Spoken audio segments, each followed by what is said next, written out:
حضرت داتا صاحب علی حجویری گنج بخش رحمۃ اللہ علیہ بہت بڑے لاہور کے بہت عظیم اولیاء میں سے گزرے ہیں۔ حضرت علی حجویری داتا گنج بخش رحمۃ اللہ علیہ، خدا تعالیٰ نے بڑی شان اور بڑا جو ہے نا مقام آج دیکھے کتنا رش ہوتا ہے اور کتنی خلقت وہاں، کوئی لنگر کھاتے ہیں، کوئی عبادت کرتے ہیں، کوئی ولایت مانگتے ہیں، اللہ تعالیٰ ان کی برکت سے ہر بندے کو نوازتا ہے۔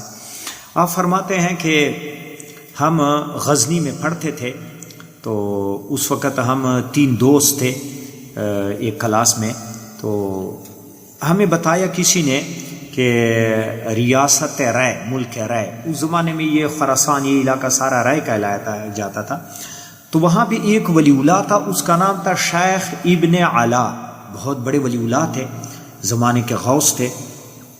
تو کہتے اس کی شہرت کا چرچا ہو گیا، تو ہم نے کہا کہ ہم اس کی زیارت کے لیے جائیں گے، اس سے دعا کروائیں گے، اولیاء کی دعائیں قبول ہوتی ہے۔ تو کہتے جمعے کا دن تو چھٹی تھی، تو ہم چل پڑے، 3 لڑکے تھے، ہم جوان تھے۔ تو راستے میں جو ہے نا ہم نے آپس میں مشورہ کیا کہ دعا کے لیے تو جا رہے ہیں، ایک ولی اللہ کی زیارت بھی کرنی ہے، تو ہمارے دلوں میں کچھ خواہشات ہیں، مقاصد ہیں، تو ہم اس کی جو ہے نا دعا کرواتے ہیں تاکہ جو ہے نا وہ ہماری وہ خواہش پوری ہو جائے۔ داتا صاحب کہتے ہیں مجھے حضرت حسین بن منصور حلاج، جس نے ان الحق کہا تھا، مشہور واقعات ہے اس کے بغداد شریف میں، اس کی ایک مناجات مجھے درکار تھی۔ اس نے پانسی پہ جب اس کو پانسی دے رہے تھے، اس وقت اس نے ایک دعا مانگی تھی، اللہ تعالیٰ کی بارگاہ میں مناجات کی تھی، تو اس مناجات کی مجھے طلب تھی، وہ کسی جگہ کتاب میں مل نہیں رہی تھی، بڑا میں پریشان تھا، اس کی تلاش میں تھا۔ میں کہا پیر صاحب سے دعا کراؤں گا کہ حضور دعا کریں تاکہ وہ مناجات مجھے مل جائے کسی کتاب میں۔ دوسرے لڑکے نے کہا کہ میری جو ہے نا وہ تلی میں، پتے میں جو ہے نا درد ہوتا ہے، تو میں پیر صاحب کو کہوں گا کہ حضور دعا کریں مجھے یہ درد سے نجات ہو جائے۔ اس زمانے میں ایسے ڈاکٹر نہیں ہوتے تھے، بڑی پریشانی درپیش ہوتی تھی۔ تو تیسرے نے کہا کہ میں نے کوئی دعا نہیں کرانی، میں اس کو کہوں گا کہ پیر جی مجھے کوئی برفی کھلا دے۔ تو کہتا ہم تینوں چل پڑے۔ جب وہاں خانقاہ میں پہنچ گئے تو پتہ چلا کہ آپ عبادت میں مشغول ہیں۔ ہم نے وضو کیا، پیچھے بیٹھ گئے، آپ نفل پڑھ رہے تھے، عبادت میں مشغول تھے۔ کافی عبادت کے بعد جب اس نے سلام پھیر لیا تو ہماری طرف پیچھے نگاہ کی، ہم خاموش بیٹھے ہوئے تھے، تو انہوں نے آواز دے دی، علی، داتا صاحب کا نام علی ہے نا، تو انہوں نے کہا علی ادھر آ۔ کہتا میں حیران ہو گیا، یار ہم پہلی مرتبہ آئے ہیں، میرے نام کا اس کو کس طرح پتہ چلا؟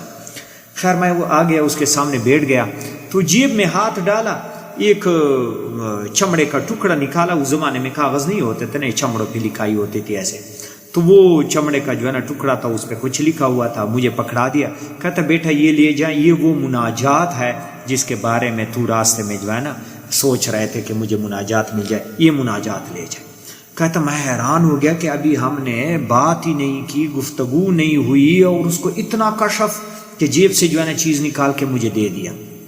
کہتا جائیں بیٹا۔ دوسرے کو آواز دے دی، کہتا ادھر آ، وہ آ گیا۔ انہوں نے کہا بیٹا کدھر درد ہوتا ہے؟ تو انہوں نے کہا جی ادھر درد ہوتا ہے۔ انہوں نے کہا ہاتھ رکھ کے، وہاں ہاتھ رکھ دیا، تو آپ نے دم کیا، تو انہوں نے کہا جا بیٹا درد نہیں ہوگا۔